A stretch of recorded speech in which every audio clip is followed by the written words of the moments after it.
Հայկական փորձագիտական համայնքը ակտիվացնում է Ադրբեջանում հայատյացության ուսումնասիրությունը։ Ադրբեջանագետ Անժելա Էլիբեգովան եւ սոցիոլոգ Արմինե Ադիբեկյանը ներկայացնում են իրենց հեղինակած հայատյացությունը Ադրբեջանում ռուսերեն գրքի արդեն անգլերեն տարբերակը։ Այստեղ մեկտեղված են հայատյացության գոհարները, հակահայկական ամենաֆաշիստական դրսևորումները հայկական կողմը հավաքում ու անընդհատ թարմացնում է նաեւ օնլայն տիրույթում, թարգմանելով ռուսերեն եւ անգլերեն։ Սկզբից դուրս է եկել ռուսալեզու տարբերակը, որտեղ թարգմանությունը կատարվել է ադրբեջաներենից ռուսերեն, եւ այսօր մենք թարգմանել ենք դա նաեւ անգլերեն, որ ընդլայնենք մեր ուրեմն լսարանը, որ շատ մարդ հասկանա, թե ում հետ մենք գործ ունենք։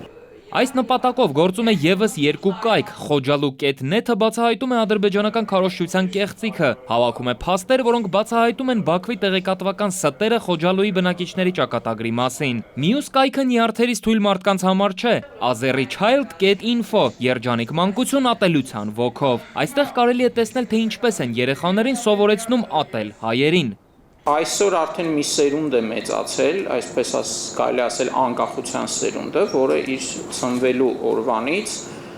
գիտի, որ իր կյանքում ինչքան վատ բան կա, ամեն ինչ հայերի պատճառով է։ Հայերին ատել սովորեցնում են հեքիաթներով։ Ադրբեջանի ամենահայտնի կին հեքիաթագիրը երեխաներին հրապարակավ, կոչ է անում վրեժ լուծել հայերից։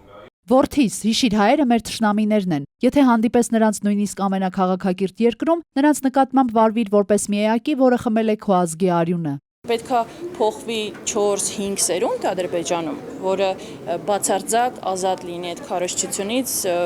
թունավորված չլինի, հոգեբանորեն այդ հայատյացությամբ։ Իսկ մինչև այդ հայկական կողմը հետևում ու ամբողջ աշխարհին ներկայացնում է, թե ինչ է կատարվում հայ-ադրբեջանական սահմանից այն կողմ, որտեղ մարդկանց պարտադրում են ցանկացած, նաև մանկական երազանքները պայմանավորել հայի սպանությամբ, ինչը պետականորեն խրախուսելի հերոսություն է։ Դավիթ Սարգսյան, Նարեկ Գալստյան, ժամը լրատվական։